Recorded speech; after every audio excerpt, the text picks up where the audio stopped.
Alrighty, let's get going, boys.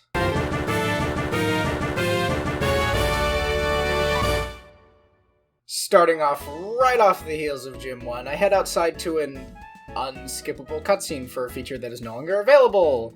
Whoopee! Might as well mention what we're missing out on. This used to be the Dream World, which was an online function where you could view a Pokemon's dreams via a separate website. The two biggest things that were only available in this Dream World is planting berries and hidden abilities, which are a new mechanic added to this generation. Also, yeah, you heard me right, growing berries. Instead of having growth patches on the overworld, you could only access regrowable berries in this special Dream World. Now that it's gone, or if you ever emulated the game, every berry you get becomes a limited resource. So, good luck. Also, side note, good job, Pokemon. You locked your brand new mechanics behind an online-only service. I'm sure you were planning on keeping it up forever, right? Anyways, she gives us the HM Cut, which we use in the Dream Yard. Congratulations! You never have to use Cut to progress the game ever again. Hope you don't mind losing that Mon you just gave Cut to. After that, we have our first proper run-in with Team Plasma. How did they get introduced? Animal abuse! But enough about that. Listen to this battle music!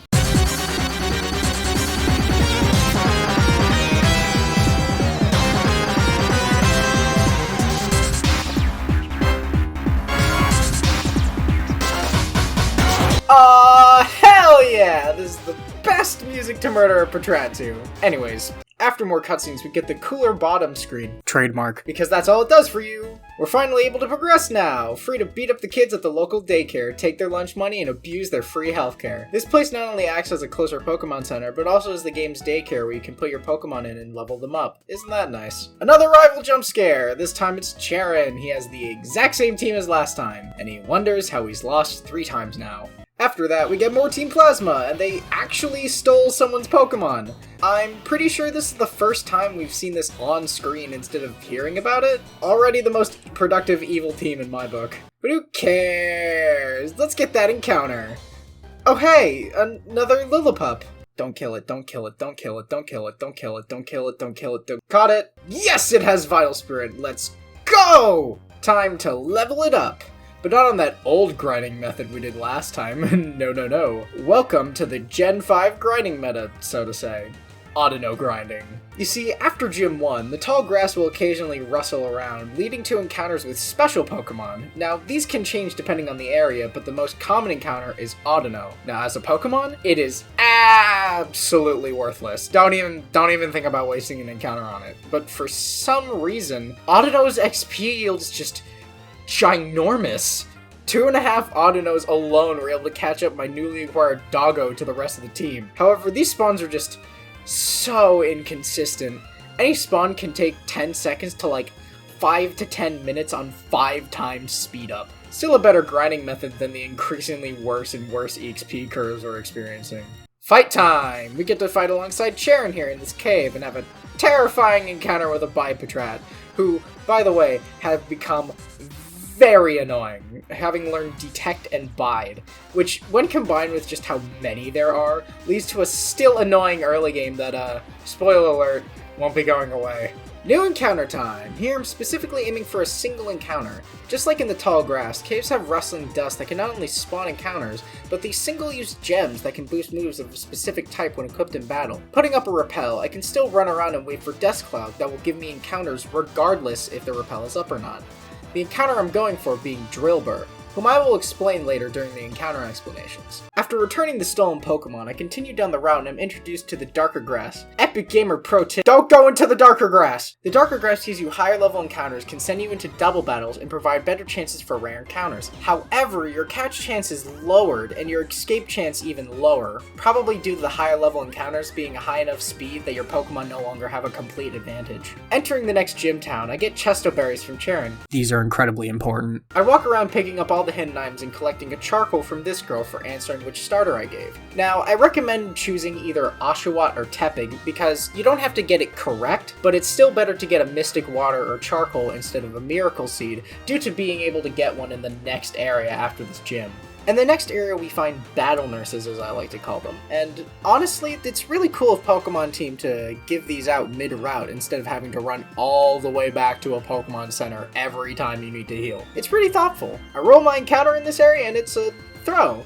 alright, has high stats for this early on, and is perfect as a backup for the gym. Please let me switch.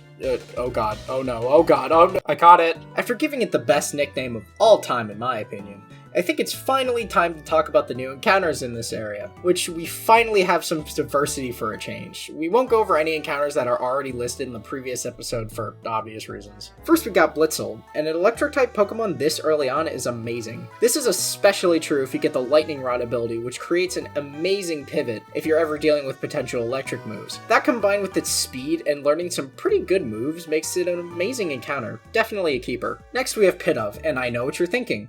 Oh hey, the Pidgey/Starly of this generation. Must be pretty good, right? Nope. This thing is awful, which, yes, its attack stat is very good, but it never learns a physical flying move until Sky Attack at level 66. Yeah. 66. The only other flying type moves it gets are all special, which, combined with its awful special attack stat, is just... what? Why was this made? Who designed this? Next, let's go over the cave encounters. First, we have Woobat, a psychic flying type. The insane speed combined with a really good special attack stat and actual moves that you can get to take advantage of said stat. I wouldn't complain about this if it was my encounter at all. Not to mention, it's a friendship evolution, so once you get it, all you have to do is run around for a few minutes and level it up just once to get a fully evolved Pokemon. Just, make sure you get unaware and not klutz. Roggenrola is next, and man is this an adorable little guy. It's a pure tank in the raw sense of the word, with a jacked defense stat, but also an equally high attack stat along with the ability Sturdy. Combine that with Rock being an excellent offensive type, and you've got a pretty solid addition to your team. However, if you're playing the base game without disabling trade evolutions like I did, it'll be hard to reach its true potential. However, we will come into contact with an item that can make up for that weakness in the next area, so don't throw this guy away if you get him just yet. Interesting fact time! If you're coming from Gen 4, you'll be happy to know that Sturdy was actually buffed, turning it from an absolute joke only blocking one-hit KO moves like Fissure, to surviving with 1 HP if it hit from full health. Perfect as a guaranteed wall, but absolutely sucks to grind against. To wrap up the cave encounters, we have Drillbur, who, while weak starting out, more than makes up with it once it evolves later on. And man is this guy powerful. While it isn't very strong right now, its evolution Excadrill is insane, with decent speed and a monster attack stat, and becoming a steel ground type. The moves it learns via level up are also insane, eventually getting Swords Dance and Earthquake.